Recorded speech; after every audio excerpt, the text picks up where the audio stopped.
आंनि सिबिनाय आरो खुलुमनायखौ जासिहरबाय। दासान्दि नलबारि जिल्लायाव बेलेग बोसोर बायदि गुण उत्सव सोलिगासिनो दङ आरो गाबोन बेयो जोबनानै थांगोन।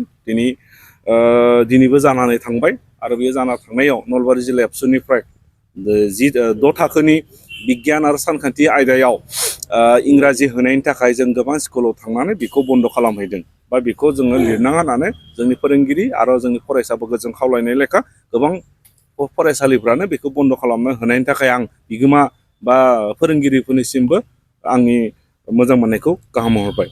बाथ्राया जाहैबाय मिया जोङो मिशन डाइरेक्टर आसामनि सर्व शिक्षा अभियाननि मानगोनां बिथां डक्टर अम प्रकाश बिथाङा फैदोंमोन आरो गोबां जेंनाफोरखौ लानानै जों बिथांजों सावरायहैदोंमोन महिना बुनबारि होननाय नलबारि जिल्लानि बेन्दोंआव थानाय बे फरायसालि एलपि स्कुलाव।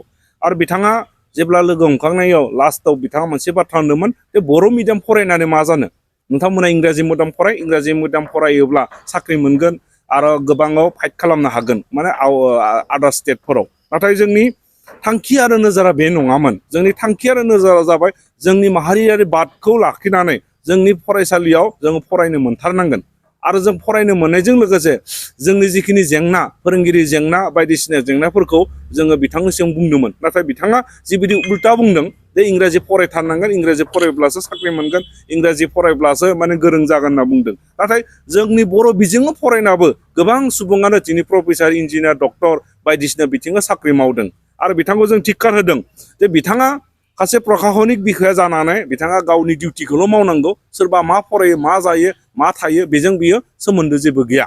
आं बिथांखौ जोबोद दुखु मोनदों आरो बिथाङा जुदि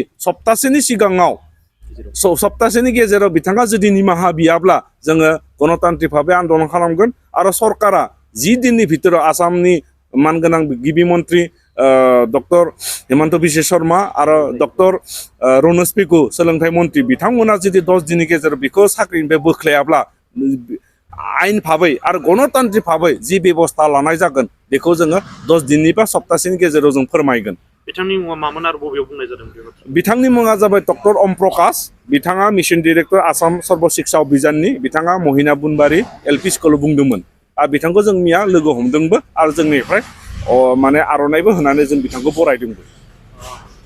बिथाङा जुदि निमाहा बियाब्ला नोंथांमोना फैबाय थानाय समाव मा थांखि लादों? बिथाङा निमाहा बिखानांगोन। मानो होनोब्ला बर' जातिखौ बिथाङा मा फरायगोन, मा जागोन नोंसोर एरेथां होनना बुंनायनि बिथाङा गारजेन नङा।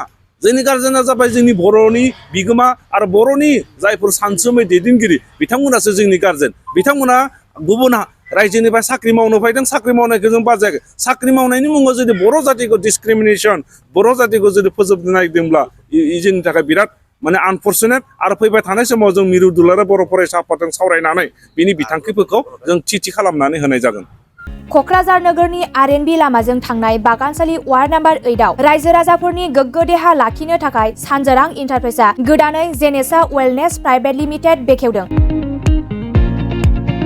बे सानजोरां इन्टारप्राइज आयुर्वेदिक गलायाव मानसिनाव जानाय गेदेर बेरामनि मुलिफोरखौ मोननो हागोन।